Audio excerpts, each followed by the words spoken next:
প্রিয় বন্ধুরা, 3 বন্ধুর গল্প তৃতীয় পাঠ নিয়ে চলে আসলাম তোমাদের মাঝে। হাঁস বাসার উদ্দেশ্যে রওনা দিয়েছিল। হাঁসের জন্য অপেক্ষায় ছিল শিউলি এবং শিউলির মেয়ে।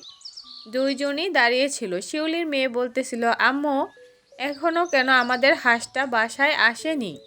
সন্ধ্যা হয়ে গেল। তার মা বলল, অপেক্ষা করো, আসবে, নিশ্চয়ই ফিরে আসবে। হয়তোবা সে মাছ খাচ্ছে, তাই একটু দেরি হচ্ছে। তার মেয়ে বলল, ঠিক বলেছ মা, আমাদের হাঁস তো প্রতিদিনই বাসায় চলে আসে। অমনি তাকিয়ে দেখলো তাদের হাঁসটা বাসার দিকে আসছে। হাঁস বলল, আমি বাসায় চলে এসেছি, আমার ফিরতে একটু দেরি হয়ে গেল আজ।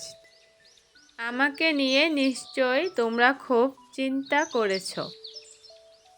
মেয়ে বলল, হ্যাঁ, তোমাকে নিয়ে আমি খুব চিন্তা করেছি। তুমি জানো না আমি যে তোমাকে খুব ভালোবাসি। শিউলির মেয়ে পারুল বলল, আর কখনো তুমি এত দেরি করে ফিরবে না। প্রিয় বন্ধুরা, 3 নাম্বার পাঠ এখানেই শেষ হয়ে গেল। 4 নাম্বার পাঠ যদি দেখতে চাও অবশ্যই কমেন্ট করে জানাবে। যদি ভালো লাগে চ্যানেলকে সাবস্ক্রাইব করে দিবে।